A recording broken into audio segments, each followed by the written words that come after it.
What's up, my kings, queens, and trolls of YouTube? This is your girl, Queen C, and I gotta talk to y'all today. I want to talk to y'all about devils.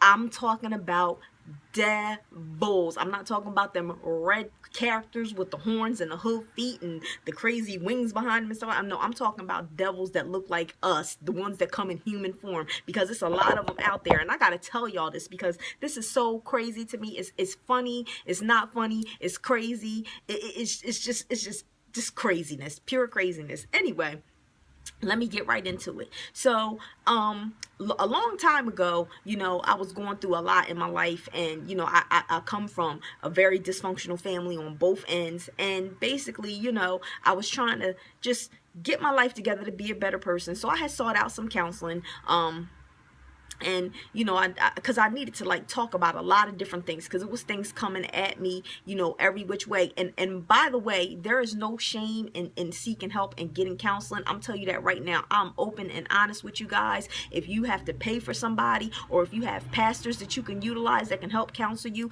there is nothing wrong with getting counseling, because counseling helps you move forward. It helps you clear the air, and it helps you think better. It helps you feel better. Trust and believe me. But either way, moving right along. So I had some counseling, and I was telling my counselor about, one of the situations I was telling my counselor about was a relative on my dad's side. And basically the counselor told me a long time ago that I should back up from this person because they sound like a narcissist. They sound like they're warped, and they sound like they need professional help. All right. So basically, I didn't want to listen to my counselor right away because this was my family, and I was trying to have a relationship with my family.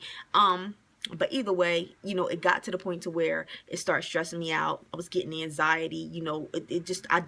The pressure of dealing with this person was just not worth the anxiety, because they were constantly always nagging, complaining, having meltdowns, always negative, just always something. Okay, so a few days ago, I had ended up speaking with this person, and they did something that I didn't like. They ended up calling and talking to my husband about me. And you don't do nothing like that. I had made a video about that before. You don't do nothing like that. You don't go to somebody else's spouse and speak negatively about them. But since I did a video about it already, I'm just going to move on. So either way, that had pissed me off, right? But because this is an old relative, I didn't want to cuss him out. Had it have been any other female, they would have got cussed the hell out, because you just don't do that. But anyway, so I ended up sending them this message, explaining to them how I feel and why I feel like I need to back up. All right, a few days roll by, whatever, minding my business. Today, I get a message back from them, and it was their rebuttal. Now, I'm cool with them writing a rebuttal because I really don't care. I've made up my mind. My life is at peace. I'm good. So whatever their rebuttal is what their rebuttal is. I'm reading it, and as I'm reading it, I'm kind of like laughing at some of the stuff that they're saying to me, because they're telling me what I can't do, and I had already done it. So it's like, you telling me what I can't do, but I did it. Like, yeah, okay, whatever. But then I get to this point to where they tell me that I need to write my father about dysfunction if I want to talk about dysfunction, because I basically told this person that they were dysfunctional, and they wanted to continue this dysfunctional curse that my dad's family has, which is the truth. But so anyway, they say to me, if I want to talk about dysfunction, I need to write my father. Now, you guys know that my father is deceased. I've shared this with you before, but let me break it down to you. Let me break it all the way down about my father and how he died. So anyway, as I said before, my dad was a Vietnam veteran. My dad was 16 years old when his stupid ass parents took him to sign up for the military. His parents, like I said, dysfunctional family, because you have to be dysfunctional anytime you will sign your child up for the USA to take them to a foreign country. It has to be something mentally wrong with you that you would do something like that to your child. But either way, that's what his parents did. So my dad served 2 tours in the Vietnam War. When he came home, he had post-traumatic stress disorder. He was suffering from all types of flashbacks, schizophrenia, and other things. He had Agent Orange. He had shrapnel in him. He had bullets still in him from where he was shot. He also had an injury in his private area from a bullet. And he had something like alopecia or something like that with a scalp from the Agent Orange. He had a whole lot of problems. He had jungle rot on his feet. He couldn't find a job. It was just very bad when he came home. And to make matters worse, he also developed a drug and alcohol addiction. So my dad spent his life on a roller coaster ride, trying to get his life together, falling down, getting back up, falling down, getting back up. Towards the end of his life, he was fighting for his 100% disability. He was also rallying and fighting for the rights of homeless veterans and stuff like that. So my dad had started doing good. So when I didn't hear from my dad, I thought it was strange. So I spent a month looking for my dad. It was like my dad fell off the face of the earth. You know, I'm writing my dad. I'm sending him all kind of letters in the mail. Can't contact him. His ex-girlfriend is trying to help find him. We can't find him. I rode up there, couldn't find him. Went to his apartment building, couldn't find him. They wouldn't let me in. All this stuff. Now here I was in my middle 20s with an 18-month-old baby, getting ready to graduate from technical school.